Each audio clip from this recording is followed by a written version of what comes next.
Hello my friends, I trust this finds you well. Today we are touching on one of the most sensitive topics affecting the largest segment of the populace, and that is the financial misfortune of poverty. Allow me to pose to you this unforgiving question. Do you have an idea of what it is like to be poor? And how much it costs you just to be poor? Maybe I should put this in better context. By being poor, I don't mean the abject poverty, but rather not having enough resources to get you the items you desire in an economical way, that you resort to getting low quality stuff in small quantities just to get by. They say that the rains are always raining in the sea. At the same time, we are hearing of droughts that are killing people in the mainland. This analogy squarely outlines our topic today, the Booth's theory of socioeconomic unfairness. Let's call it the Booth's theory for simplicity. So, the theory is a concept that highlights the paradox of poverty. It suggests that individuals with less financial resources often end up spending more money in the long run because they can only afford to buy cheaper, low-quality goods that wear out quickly and need to be replaced frequently.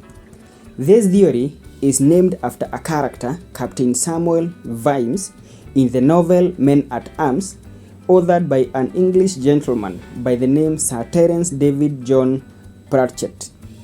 In the book, Vimes reflects on footwear and notes that a pair of brand new boots cost $50 and will last for years, keeping the feet warm and dry. A poor person, on the other hand, can only afford $10 boots and will have spent hundreds of dollars on boots in the same period because the cheaper ones wear out quickly and keep the feet wet and need to be replaced every few months. This theory is often used to illustrate the hidden costs of poverty and the long-term benefits of investing in quality. It underscores the idea that it's more expensive to be poor. Well, how best can I drive the point home? I'll share a few examples with you so you can contextualize this better.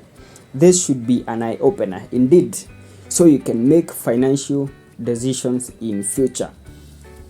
Our number one example is laundry. We all do laundry, right?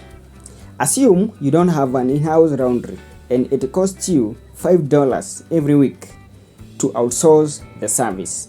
In 5 years, you will have spent a staggering $1,200 on laundry alone. With such an amount, you can get yourself a good washing machine, like this one here, and I'll give a disclaimer.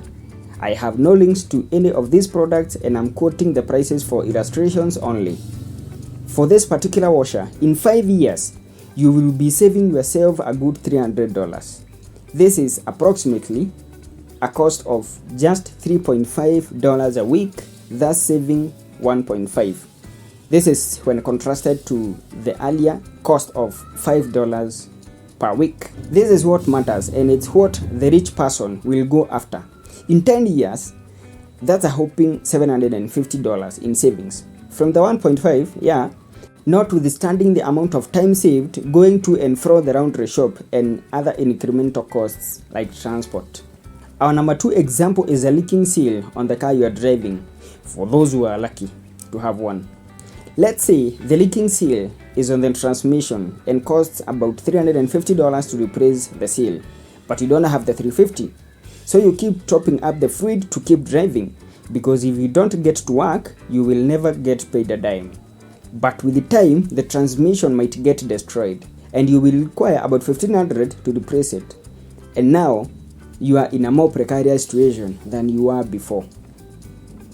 Our number 3 example is parking tickets. Say it costs $2 in parking fees per day, but you are unable to pay it because you are squeezed left, right and center by other more pressing financial obligations. So you are issued with a $30 fine, which is doubling every 2 weeks. By the time you receive your paycheck, your car is already towed and you have to pay more. Sounds crazy? As this is happening to you, another fellow pays a parking fee on a monthly basis for $40 only.